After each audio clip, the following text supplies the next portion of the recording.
Charitable trust में किसी के पास भी हो कोई सामाजिक संस्था है तो वो क्या हो जाएगा, कर मुक्त संस्था हो जाएगा।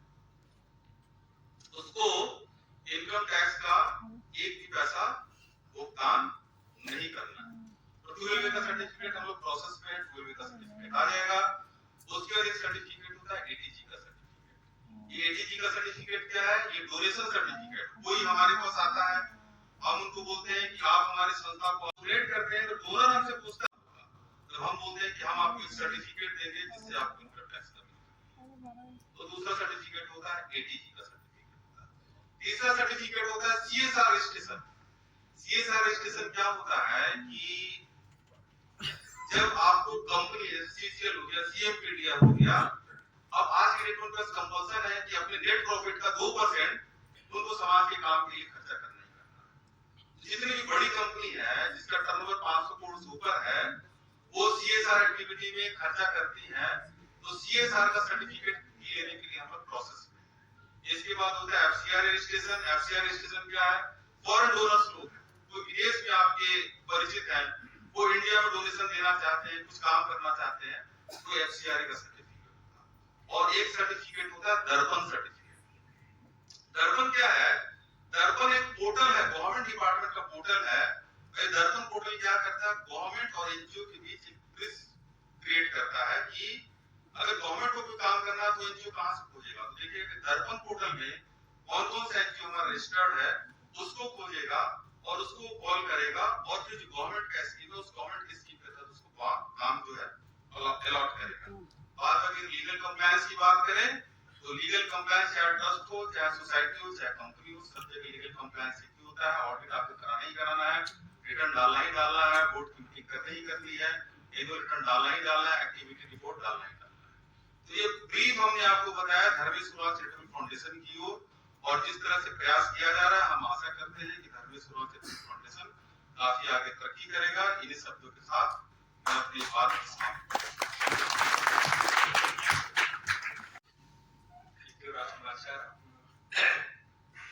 इस सभागार में उपस्थित जितने भी भाई बहन धान चला रहे थे, साथ में पिताजी भी खेत में काम कर रहा था, लेकिन ठीक से जोत नहीं पा रहा था, मैंने अंतर में जब टेढ़ा मेढ़ा कर रहा था, तो और उसके बाद थक करके वो गिर गया। उसी समय कर्मा उराव का पिताजी डांटा और बोला मारो इसको, हाल जोतने नहीं आता। जो मुझे जानकारी मिली उसी को मैं आपको बता।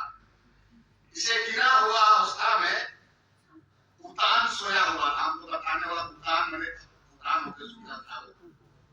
उसी दौरान ऊपर से हवाई जहाज जा रहा था, उसी को देखकर मन में ठान लिया था मैं भी उसी जहाज में एक दिन जाऊंगा।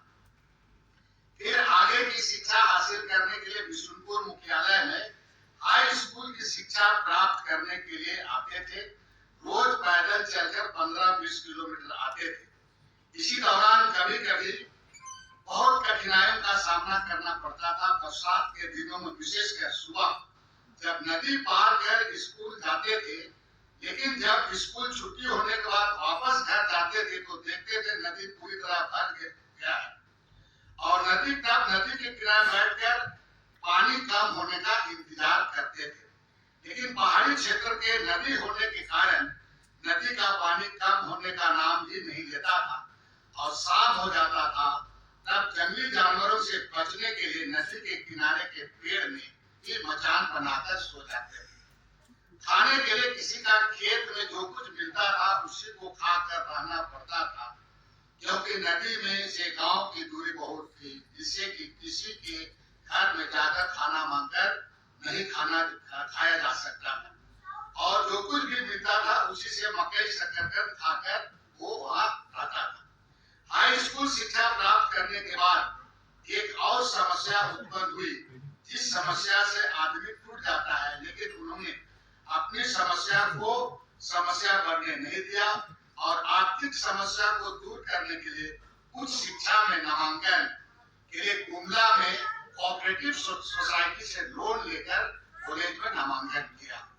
क्योंकि शुरू से ही आर्थिक समस्या बने हुई थी, घर की आर्थिक व्यवस्था कृषि पर ही निर्भर थी, जिसे कि पैसे का अभाव रहता था, उन्होंने अपनी उच्च शिक्षा आदिवासी छात्रावास रांची में रहकर पूरा किया और अपने क्षेत्र का आज एक लौटा व्यक्ति है जो इतना उच्च शिक्षा प्राप्त कर वह मुकाम हासिल किया, जो आज अपने ग्रामीण क्षेत्र के स्कूल में प्रेरणा का प्रतीक माना जाता है।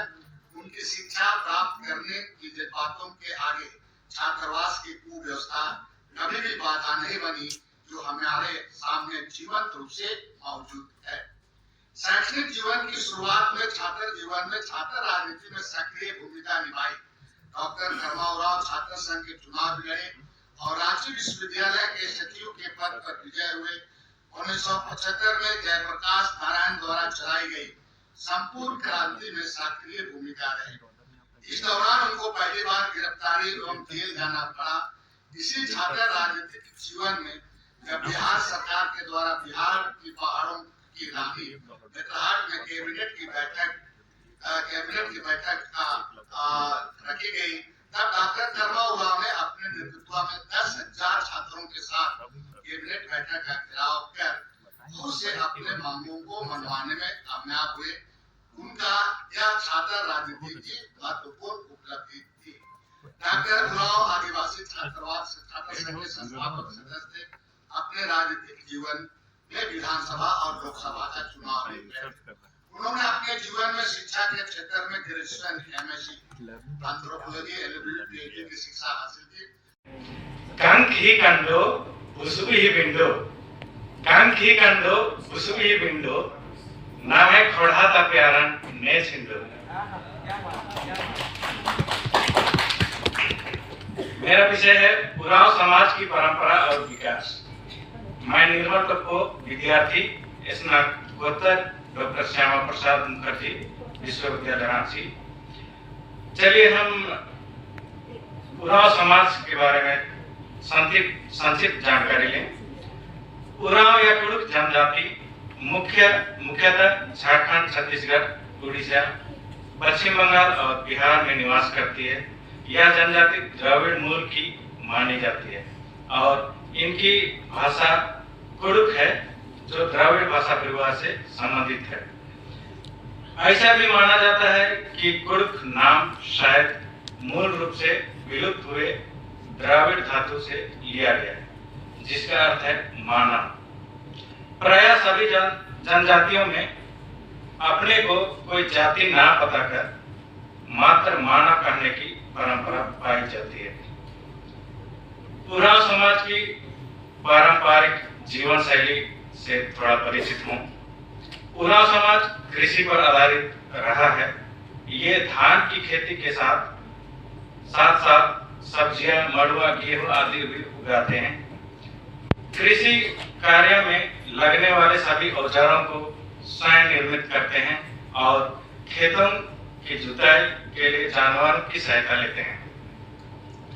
खेतों की जुताई में लगने वाले सामान जैसे हल, जिसे कुड़ुक में उगता कहते हैं, उगता संपूर्ण हल जोतने का एक औजार होता है, उसको कहते हैं, लेकिन उसमें लगे कुछ और भी औजार होते हैं जो साढ़ी कहते हैं, उसमें पचार लगता है, लकटा टुकड़ा कहते हैं और जो हाथ से पकड़ते हैं चंदला कहते हैं। इसी तरह से जुआ, जिसे पक्षी कहते हैं, उसमें पटचौली लगी रहती है।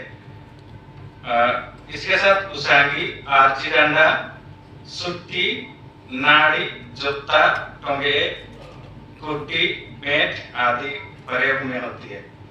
आदिवासियों की जीवन शैली खास होती है मेरे नजरों से, क्योंकि 40-50 हजार की नौकरी करने वालों की तरह दिन भर ड्यूटी करके शाम में बचे कुचे बॉयलर मीट सस्ते में लेकर चाव से खाना नहीं, बल्कि हल जोतकर वापस आने के बाद उड़द दाल और देसी मुर्गा जमीन में शांति उरांव जी, उपस्थित हमारे साथ झारखंड सरकार की समन्वय समिति के सदस्य पूर्व मंत्री श्री बंधु देवकी जी, उपस्थित पूर्व मंत्री श्रीमती गीताश्री उरांव जी, उपस्थित हमारे साथ एचओडी के पूर्व विभाग के professor HOD doctor Hari Oraon ji, उपस्थित एलएम उरांव जी और उपस्थित रविंदर जी, उपस्थित डॉक्टर अभय सागर मिंज जी और कार्यक्रम का अध्यक्षता कर रहे महादेव टोपो जी। आज ये मेरा सौभाग्य है कि इतने महान पुरुष के पुण्यतिथि में उनको श्रद्धांजलि देने का मुझे मौका मिला है और अपने तरफ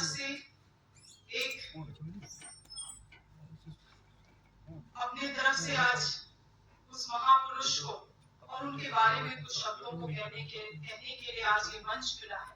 उसके लिए मैं तहे दिल से सभी लोगों को धन्यवाद करना चाहती हूँ, खास करके मंच पे उनके परिवार और सभी सदस्यों को जिन्होंने इस कार्यक्रम का आज आयोजन किया है। इतना चुनौती का बात है उस समय में, ये उनके जज्बा को दिखाता है।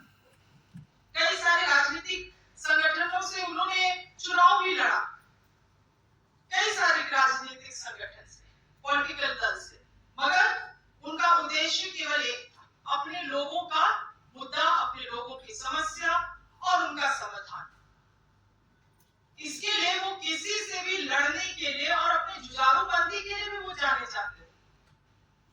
आज जब हम और आप कहते हैं कि हमें इतना दबाया जाता है, हमें बोलने नहीं दिया जाता है, मुझे लगता है वो हिम्मत हम सभी को लाना होगा, अपने में सभी को लाना होगा। ये कब तक हम लोग कहते रहेंगे कि वो हमें दबा रहे हैं, वो हमें ये कर रहे हैं? वो उस समय भी था और आज भी है और आगे भी रहेगा। जब उस वक्त एक कर्मा उरांव अपने समस्याओं को, अपने समाज की समस्याओं को लेकर लड़ाई किए, तो आज हम और आप तो और भी अधिक जागरूक है, हम और आप और ज्यादा शिक्षित है। ऐसी कौन सी चीज है जो हमें रोक रही? शायद कहीं ना कहीं मेरा व्यक्तिगत सोच है, स्वार्थ। हम अपने तक सीमित हैं। हम और आप शिक्षा ग्रहण करके भी हम लोग अपने तक ही सीमित हैं, अपने समस्याओं तक सीमित हैं। समाज के बारे में बहुत कम लोग सोच रहे हैं। आज यहाँ पे बैठे हुए जितने भी हमारे बड़े हैं, सीनियर्स हैं, हम लोग जो युवा पीढ़ी है, हम सभी को दिशा की आवश्यकता है। और हमें लगता है यहाँ पे इस कमरे में बहुत लोग हैं हमें दिशा देने के लिए, बस हम और आपको एकजुट होने की आवश्यकता है।